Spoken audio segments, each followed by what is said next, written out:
نحمده ونصلي على رسوله الكريم اما بعد فاعوذ بالله من الشیطان الرجیم بسم اللہ الرحمن الرحیم۔ میرے عزیز محترم بھائیوں، بزرگوں، دوستوں، اخلاص سے اللہ پاک بہت کچھ دیتے ہیں۔ ایک امین شخص کا واقعہ آج عرض کرتا ہوں۔ ابو عقیل رحمہ اللہ تعالی اپنا واقعہ لکھتے ہیں۔ وہ فرماتے ہیں کہ میں عالم دین تھا اور میرے پاس رزق نہیں تھا، رزق کی پریشانی تھی۔ میں ایک دفعہ خانہ کعبہ کا طواف کر رہا تھا تو میں نے دیکھا کہ ایک ہار گرا ہوا ہے، بہت قیمتی ہار ہے اور اس کے اندر بہت قیمتی موتی لگے ہوئے ہیں۔ فرماتے ہیں کہ میں نے وہ اٹھا لیا اور میری جیب میں بھی کچھ نہیں تھا۔ میرے نفس نے مجھے کہا چلو اس کو اپنے پاس رکھ لے، تو پھر میرے دل نے کہا نہیں، یہ تو چوری ہو جائے گی، یہ تو غلط بات ہے، یہ تو حرام ہو جائے گا۔ پھر کہتے ہیں میں نے اعلان کیا کسی کی کوئی چیز گم ہو گئی ہو تو وہ نشانی بتا کر مجھ سے لے لے۔ تو اتنے میں ایک نابینا شخص آ گیا اور اس کے سامان میں وہ ہار تھا، کوئی چیز نکل رہا تھا تو وہ ہار وہاں سے نکل گیا اور نیچے گر گیا، جس کی وجہ سے اس کو ملا تھا۔ تو انہوں نے کہا کہ میرا ہار گم ہو گیا ہے۔ میں نے کہا ہاں یہ لو، یہ ہے آپ کا ہار۔ پھر کہتے میرے نفس نے مجھے کوسا، انسان کا نفس بھی انسان کا دشمن ہے، نفس امارہ۔ تو اس نے کہا کہ دیکھو اگر تم چھپا لیتے تو اس نبینے کو کون سا پتہ چلتا۔ تو نفس مطمئنہ جو انسان کو نیکی کی دعوت دیتا ہے، تو اس نے کہا نہیں، تو نے اچھا کیا، تو نے دے دیا، تو نے اچھا کیا۔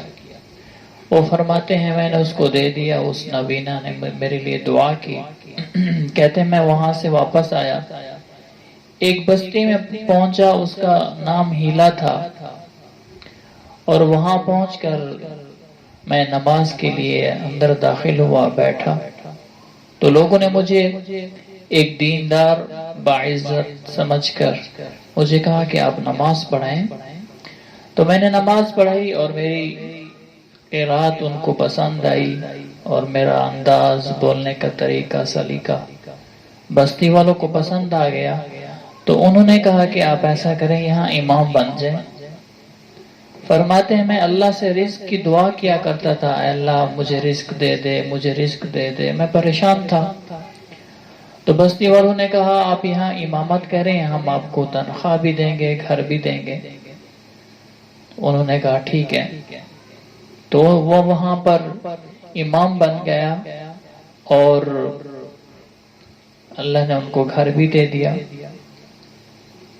پھر چند دنوں کے بعد محلے والوں نے کہا کہ اس مسجد کا ایک امام تھا، وہ عالم دین تھا، تو وہ فوت ہو گیا ہے، اس کی بچی جوان ہے، تو آپ ان سے شادی کر لیں۔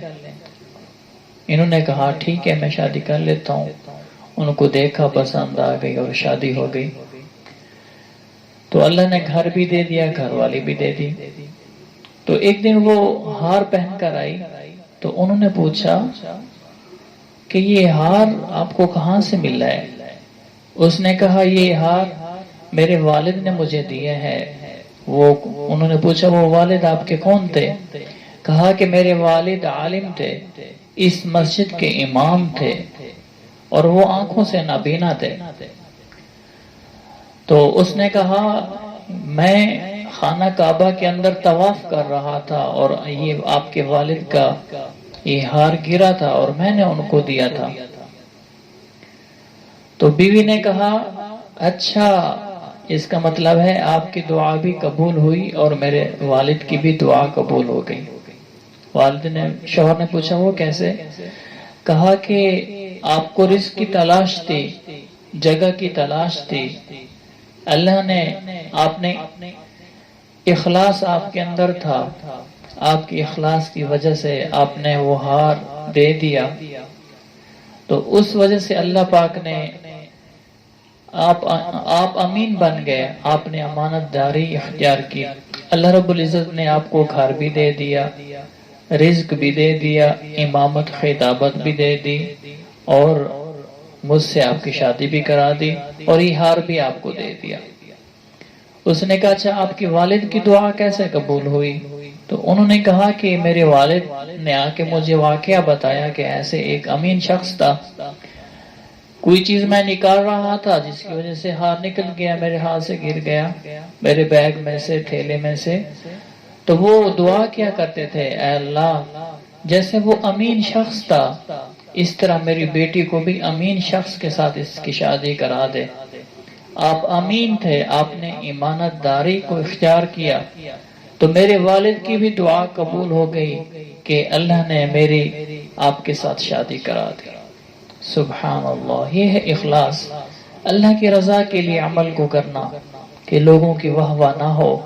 اب انہوں نے اللہ کی رضا کے لیے وہ ہار اگر خود رکھ لیتا تو چند نفع ملتا، اور جو اس کے لیے جائز بھی نہیں تھا، اور انہوں نے وہ ہار اللہ کی رضا کے لیے جس کا تھا اس تک پہنچا دیا۔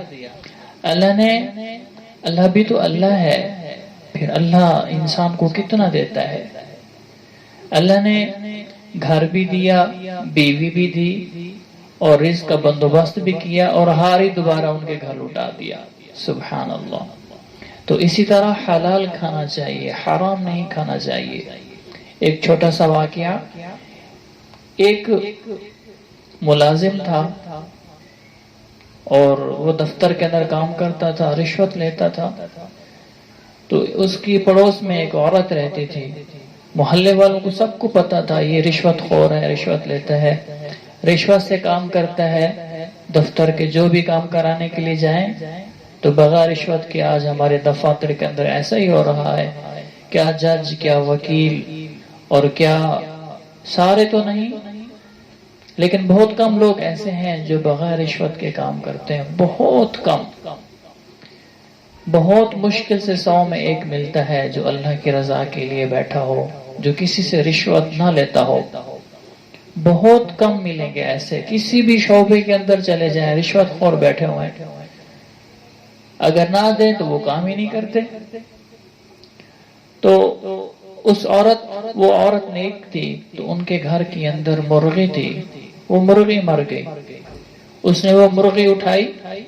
بعض عورتیں اس طرح بھی تبلیغ کرتی ہیں، اور عورت کو اللہ نے فن دیا ہے تبلیغ کا، عورت کو اللہ نے فن دیا ہے بولنے کا، اگر وہ بولنا دین پر لگا لے تو سونے پہ سہاگا بن جاتا ہے۔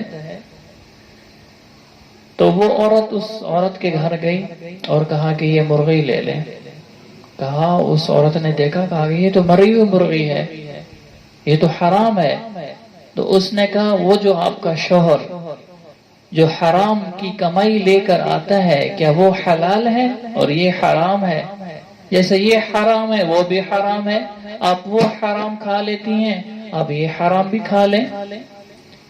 تو یہ بات اس کے دل پر لگی، عورت کے دل پر لگی۔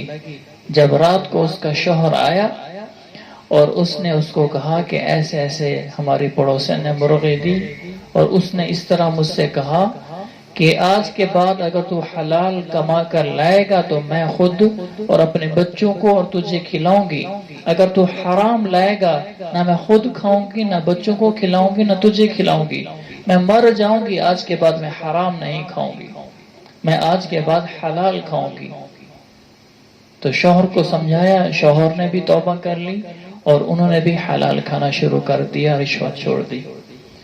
کہ امید ہے کہ اللہ رب العزت ہمیں دین کی باتوں پر عمل کرنے اور دوسروں تک پہنچانے کی توفیق عطا فرمائے۔ شاید کوئی ایسا شخص جو اس چیز کے اندر ملوث ہو اس کے لیے ہدایت کا ذریعہ بن جائے۔